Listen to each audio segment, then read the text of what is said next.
Live.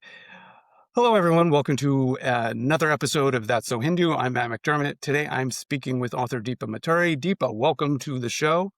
How are you Thank doing you. today? How are you Doing doing? great. It's a Uh, pleasure to be here. Great.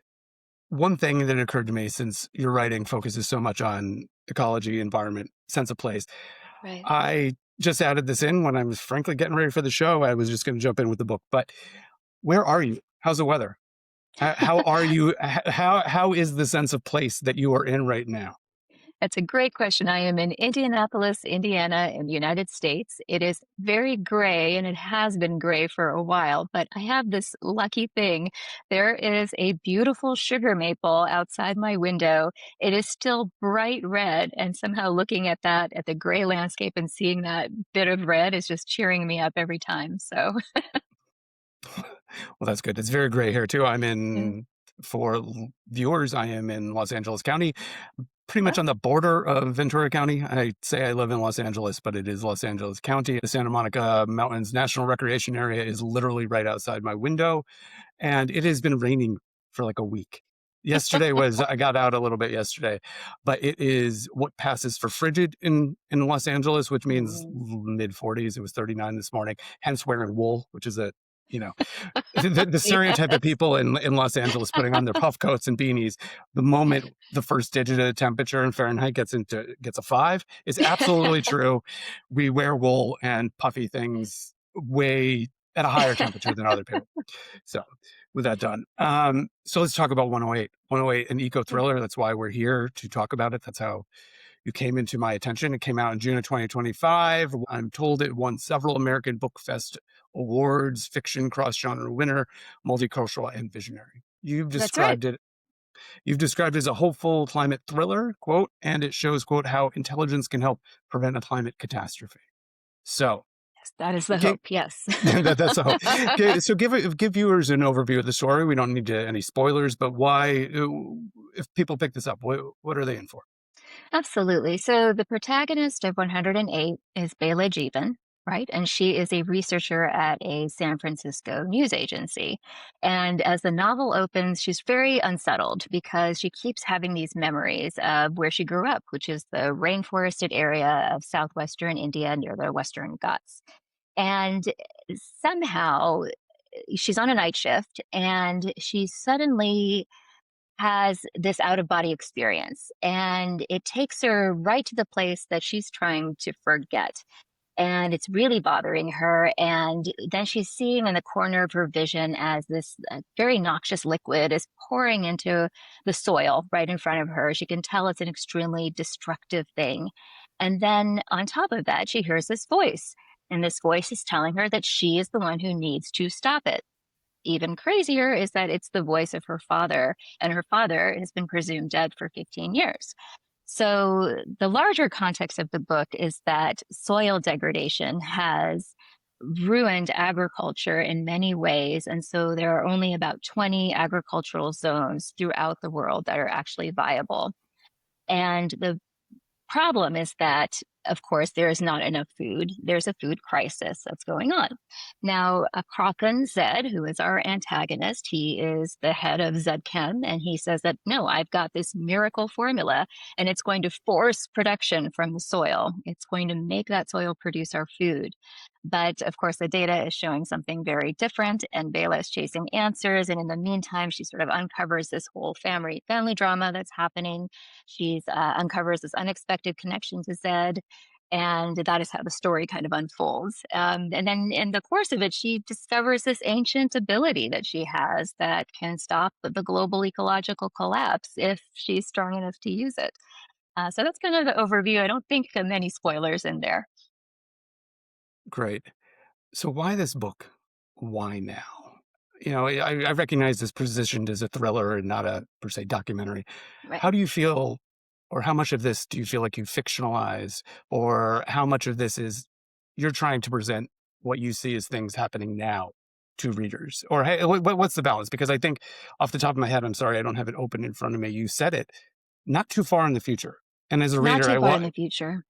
as a reader, I will, and somebody who actually used to cover environmental things exclusively, I don't think you know that. I was a business and politics editor at Mm. treehugger.com for many, many years. So this is an area that I'm pretty familiar with. I'm not in it up to my neck the way I was 10 years ago, but how much of this do you feel like is fictionalized? What's the balance between fictionalized? If we go on a certain track, we're going to get to here, and how much do you feel like is more just documentary and how you see things are now? So it was intentionally set, about 2040 is the date of the novel that the novel is set in, and it was intentional at the time that these concepts started coming to me because it felt like, okay, yes, we are on this trajectory. What has been alarming to me is that so many things have actually been happening a little bit sooner Hmm. than anticipated. A small example is, I didn't expect there to be a trillionaire necessarily until around that time, and things are changing very quickly. Hmm. So that was the reason, and it was written as a thriller because I was really getting concerned that there is this message of overall despair out there, that there is really nothing that we can do here to avert a total climate catastrophe. And it felt really important to me that there needed to be an optimistic story that recognized what the challenges were and that it was an actual reality check because yes, time is critical, but we actually do have time and we have resources and we have so much technology and ingenuity. There are so many people actually engaged in this work. So this is a solvable crisis. It's just the willingness that's Hmm. missing, right?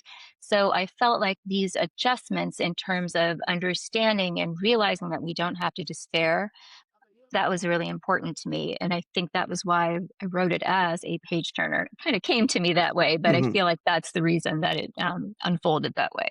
Hmm. So there's a bit of gloom and doom in that. So what's the hopeful part? What yeah, I'm using the hopeful climate thriller. Those were your Yeah. words. So what do you see is hopeful in this? Is it the ability of people to actually make the sort of changes, or what part about it? Exactly, it was the what happened in the end is one crisis was averted because Hmm. so many people found their interconnectivity Got and it. were able to address this, because I think that right now everyone really feels alone. Everyone feels like, okay, everyone else thinks that this isn't real. Nobody wants to talk about this. I am alone. And the key is we are actually not alone. There are more of us than we realize. And I feel like we have to adjust our news feeds. We have to adjust what we're talking about. And then it will become much more apparent. So the hopeful part is solvable and solvable by us in a group. As individuals, we have power, we have agency. As a group, we can have an impact. Got it. The name of this podcast is obviously That's So Hindu. So can we just go into a little bit the Sure. Hindu themes of the story? I mean, it's obvious to anybody with any grounding in the tradition from the start. You have Atman as a first name, Jivan is a the last name of his daughter. I mean, it's right there. Can you just unpack that a little bit for people, that level of inspiration Yeah. for it? Absolutely. So I wanted to know, what would it be like if a novel could treat Earth as a sacred entity and Hmm. not just this backdrop where something was happening, but the actual center of the novel. And I felt like that was the grounding to have a person named Daksha, which of course in Sanskrit means earth, was important to me. And it was important to me to have the philosophical journey of the individual wrapped up in the journey of the whole collective, universality. Uh, I felt like all of these connections were incredibly important to me as I was weaving this story. Mm.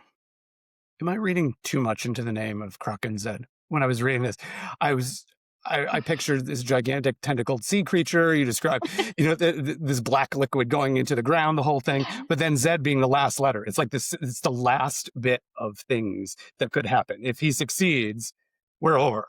Am I reading too much, or is that like No, that was pretty intentional. Zed okay? is not, traditionally a Croatian name, but it Yeah. was the name that came to me almost immediately as I was starting to map out this story, and it felt like it was appropriate, and so I held on to Mhm. it. Okay, got it.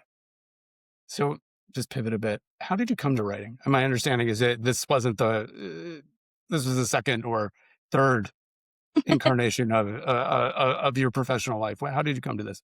Yeah. I would say I was always a writer. Like even in childhood, I mean, that was my way to understand the world. That was my way of processing. But as you probably read, that's not where my career trajectory took me because I went through law, I went through business, and then nonprofit sector. But there was just this voice in my head all the time: should be writing, should be writing, should be writing. And finally, just decided about 10 years ago, I'm going to make this larger commitment. I'm going to write. I'm going to seek publication. And I started with writing essays, poetry, short stories, all for sort of the literary journal circuit. And I wrote about culture and identity, but very quickly the ecological themes started weaving in, Mm, particularly in the poetry, because sometimes I feel like poetry gets me right to the emotional center of where I am. So I felt like the clues were coming through that way. mhm, And then that's because of the themes. This eventually led me to write the bigger story that was sort of percolating in my head. yeah. In perusing your social media and other things before this, the concept of ecological grief came up comes up all the time. I'm not sure all viewers are quite aware of the term. Yeah. What does that mean to you? And yeah, just what does that mean to you? Ecological grief. So and this is actually a studied phenomenon in research. So it's labeled as those feelings of deep mourning that come through when we are feeling the loss of landscapes, loss of species, all of this difficult news around climate. And it's a documented research phenomenon. Sometimes it's called ecological grief. Sometimes when they're studying it a slightly different way, they call it ecological anxiety. But what was striking to me was that the fact that it's labeled and named, the fact that it's studied showed me that this is actually a phenomenon that's out there. And this is terminology, though, that's not really being used in the mainstream. And I feel like it's really important. I felt that once I started using those terms, people came to me and said, "Oh my God, this is exactly what I'm feeling." I didn't have a vocabulary for it. So that feels really good to me. I feel like these are the things that need to be expressed. And one of the things that I always think about is Joanna Macy. You're probably familiar with the Yeah, yeah. environmentalist, recently passed. And she said that if you can sit with your ecological grief, eventually it turns to show its other side, which is your deep and abiding love for the natural world. And I feel like that's what's important to do, to sit with that grief instead of pushing it away, because it's so easy to push it away. It's so overwhelming. We can't get our heads around it. But if we can sit with it and it starts to make that turn, I feel like that's the connection that we have. And that's what gives us the energy, the wherewithal to act. That's what gets us away from despair, which I feel like is the whole game here. It is. It is. Going on to poetry. And doing research for this episode, I was going through some of the poetry you have on your site. Happened to click on them. I was not. I was. It, it was scattershot. I was not going systematically, but I instantly saw a theme of injured animals. If I could, I mean, you have one called Flight, and I won't try to perform this, but I'll just read it. It was lopsided, struggling in the mulch, and we squinted at the tiny creature lurching under our backyard bird feeder. Its wing is broken, my son said. Finality. Did I write that right? No, finally. I might have misquoted you. I am sorry. His fingers smudging the window. What should we do? He asked. I looked at him blankly. And then you have one Outlanders, which also starts with a mangled mallard. What what's the injury going on here? Is this something it just struck me because if I'm randomly picking two poems, either there's some cosmic force causing me to pick these two that happen to be the same, or there's a theme here. What is this with injured animals, ecological grief? Can you unpack that? Am I seeing something that's not there? I definitely there's a connection, and I would say that that broken animal, it represents a variety of things. Of course, a broken earth that needs to be healed. I'm not going to say healed by us. I'm going to say we need to look at it differently so that we can put a healing energy instead of an Mhm, extractive energy to it. But for sure, that injured bird, that injured mallard, felt like it was representing so many different ills, including planetary ills. In Outlanders, it was also the pain that we all experience and how communal joining can actually help us mourn. mhm. I'm just sitting with that for a second. What We can come back to that because I know I wanted to end or get on at least to some actions that people could take. You had some, I believe that you have a 108, is it reading group or something on your site that it was like a book people to connect with this, and there were some good quotes I wanted to go into. But before that, what place do you think poetry has in contemporary society? This is, I think, a bigger question, but also very much on my mind because my son is in his English classes. They're going through poetry, and he's like, "I hate poetry. I can't stand Mm, this." We still have poet laureates in the U.S., but apart from presidential inaugurations, I don't think I'm going out onto an unstable limb to say most people don't actually engage with poetry. mhm. And I say that as somebody, I wrote a lot of poetry. I read a lot of poetry in college. Make the case for poetry here. Why should people be reading it? And maybe just in general, in terms of life enrichment. But what you mentioned, poetry can get to the heart of things. Yeah. Why? I think that we live our lives focused outward these days, and I think our screens have really increased that outward attention and have really kept us from being able to just even hear what's inside our heads. And I feel like poetry is that entryway into our internal thoughts, but more than our thoughts, like what exactly is it that we're feeling? What's the emotional center of what's happening in a particular moment? And I feel like that brings so much self knowledge. It brings compassion for others. It brings all of the stuff that makes us human in a good way. I feel like it's an access point. You cannot make someone love poetry, but I think you can make people appreciate poetry. I think that there are curated lists that would be a little bit more accessible sometimes, and maybe reading James Joyce or something like that, which would be a little bit harder. If you were going to talk about nature poetry, go to Mary Oliver, go to Wendell Berry. I mean, those are the people who are speaking from the heart. It's clear, they're easy to understand, and I feel like they really touch on the way that our environmental pain and our human pain are connected. Okay, this is your quote. Or it's a question. How can we better connect to one another and our planet? Mm, How what if this is the chance? Let's bring some of the ecological grief and into action and try to at yeah. least ameliorate it. So how can we better connect with one another and the planet? Number 1, get outside. I don't know about you, but I realize like 3/4 of the day in, I haven't even been outside, and I feel like as sort of a natural homebody, like that getting that outward focus is incredibly important. Getting outside is incredibly important. Doing it together is actually a really beautiful way to do it. Why do we have to have our meetings necessarily in a room? Why can't we go for a walk? Why can't we be outside? Why can't we do those things? And I feel like that makes us understand that, our four walls are not home, but actually our home has a larger border. Our home is actually a planet. I feel like we get there. In Mm, terms of really tangible things to do, I have become an advocate of kind of nature rituals. I just ran a program a couple of weekends ago about trying to find a balance point between ecological grief and our celebration of the natural world. And what we did is we anchored it with a nature mandala on the ground. We built it together with materials that we gathered from the actual local space that we were in. And there was just something very healing and beautiful and connective to it because we were all doing it together. We were a group of, I think, 35 people.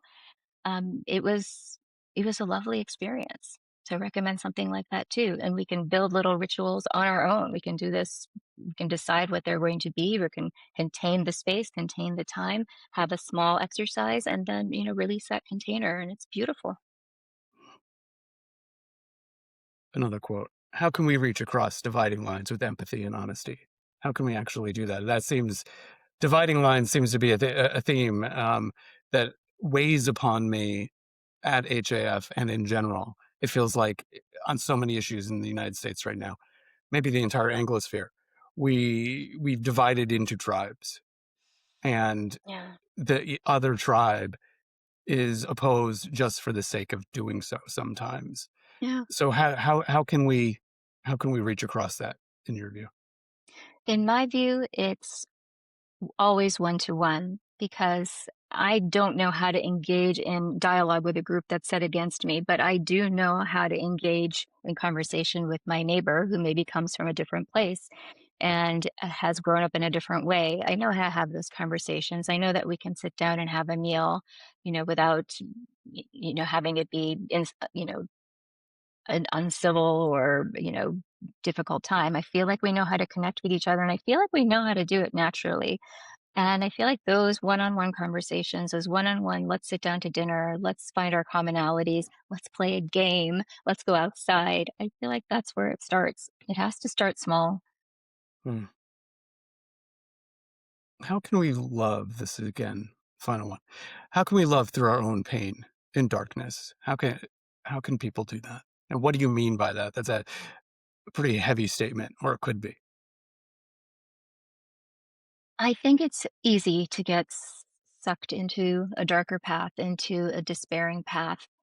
And I feel like the only way we can counteract that is by really mindfully, consciously taking these steps to keep us with our neighbors, to keep us going outside, to keep us in tune with the natural world. I feel like this is the only way to do it with these small steps, day by day, small actions, day by day. Hmm. Let's let's go to the fact that some of this it can feel heavy. Like I feel heavy right now, which is really Mm. funny. Maybe it's just because it's been so cloudy, but which really gets me. The weather. It's funny when you live in a place that's always sunny. The second it gets cloudy, you like go inwards like faster than when it's always around you. But what what signs of hope do you see out there beyond? You've mentioned many things that are personal steps, connection, individual connection with another. But what signs of hope do you see out there when we're talking about ecological things more broadly? I know that many of the things I wrote about many years ago, environmental things, energy things, I some of the problems have been solved. Like what I wrote about things where it was people talking about, do solar panels work? And there are many of these things that, no, that's solved. We may have Mhm. political opposition at times, or we can talk about policy about incentives, but the debate isn't anymore about whether climate change is happening, even in the United States, even with Trump. No one's actually really debating that. It's solutions and people saying we don't have to worry about this because technology will save the day, or we need to do something. That's the debate. It's not what it was 15 years ago saying, is this actually happening? Nobody really debates that anymore. It's not about whether renewable energy works, it's the degree to which we will use it. So I guess what I'm saying is that those debates seem to be past. So looking forward, what signs of hope do you actually see? But isn't that where the hope lives? The fact that there were people saying that, no, climate change isn't even real. But look where we've come. I mean, if we've already gone past the fact that, renewables actually work and this is a viable plan, Mhm. to me, that's really hopeful. That means that a million different conversations have happened and they're tiny and they're just by individual people, but it matters, right? I mean, that's what kind of shifts Yeah. how we understand and see the world. It shifts our mindset. To me, that's actually very hope inducing. And the technology pieces, I mean, they're important. I mean, it's incredibly cool to look at what happens with technology. I just read that like you can use bananas to form a plastic like material and that they're putting out bricks that have moss built in to absorb carbon from the air. If you look at the little tiny stories, they're Mhm. incredibly exciting because this is what technology can do. And it's very young people who are often, in science fairs and in, the early parts of their career, they're the ones who are actually doing this. This fills me with hope that there are young people who see this entirely differently. I know that, we don't have a ton of time, but again, there is time. And I feel like action is happening, but I feel like a lot of times that that information is not in our feeds are doom and gloom. Our feeds are heavy and dark. I feel like we have to make sure that we're getting all of the information, and particularly information like this. Like didn't really know that there was an entirely solar powered airport in India, in Cochin, I think. And Yeah, there isn't is. that I forgot about that. Yeah, that's true. isn't that good to know? It's great to know. And I've been reading about homes where solar energy is already hooked up. And because of the battery power, they are not even drawing anything from the grid anymore. I mean, it's really well done, and it's come a long way, and I can't help but feel hopeful when I see this. That's good. That's good. How then, it occurred to me when you're saying that we're talking about technology, this I wasn't expecting to go there, but then how do we balance that good technology with the Croc and Zeds of the world who want to inject something into the earth because they believe this is the only solution, and they may be hoodwinking us? How do we I how do you it's like two sides of technology or something, because I'm not I'm not a Bill Gates. I'm not a techno optimist in the sense of I don't have entire faith that technology will save us, but I'm not Mhm, a luddite either. mhm, It's because, as you say, there are plenty of hopeful things, and you actually probably spit the words out of my brain, saying that to me those are hopeful things. That when I was saying that I wrote about these things and some of those problems are solved, at least the conceptual problems, to me, I find that hopeful. mhm, It's like I feel like the work that we did for however many years it was successful. I mean, you may not see it because it takes a long time to play out. Energy policy inherently does, but it was hopeful. So, but how do we balance those? How do we balance the Krakens as well? Let's say like from the Monsantos or something of the world that want to, whose vision of agriculture is far different than say permaculture or something like that, where it's very local, it's very, I don't know, it's very granular and of the earth. That sounds trite, but it's the fact. How do we yeah. balance those? So, like you, I don't have a solution. I don't have a way to, get all of those people to shut down and sort of see the way that, we are seeing. Hmm. All I know is that we have to keep saying it and we have to keep acting in the ways that we are acting. I really believe that these small actions and small communities and all of the words, they have an impact and they have a way of shifting the way our collective mindset is going. That's why I keep talking about despair, because there's no shift that's going to happen if there are no tiny actions, no people saying this to their family or this to their community or trying to take a bit of advocacy within their own, city or state.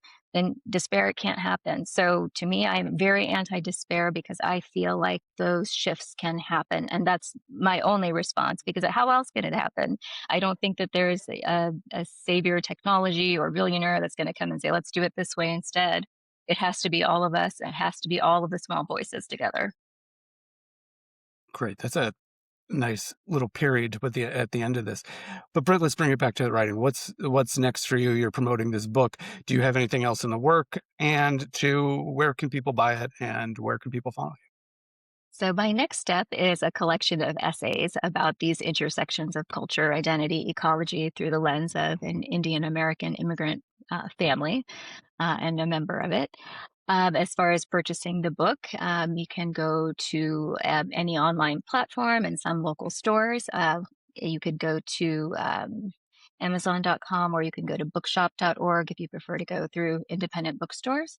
And you can also go to my website, deepamaturi.com, or you can go to ru108.com, AREYOU 108.com. Great. It just occurred to me. We never even gotten into this. And not every single person that listens to this, watches this, is actually Hindu.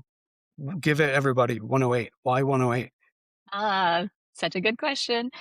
So 108, of course, a very spiritually significant number in Eastern traditions. And basically, it shows that there is a connection between the natural human system as well as the cosmic system. There are all kinds of mathematical connections and there are all kinds of internal human connections. I would like to leave those for the book. And in the book, it's also the key to an archaeological mystery that's happening.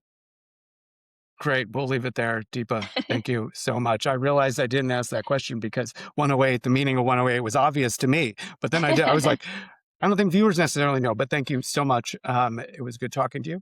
And Great to talk to you as well. Thank you so much for engaging me in this no, conversation. no, thank you.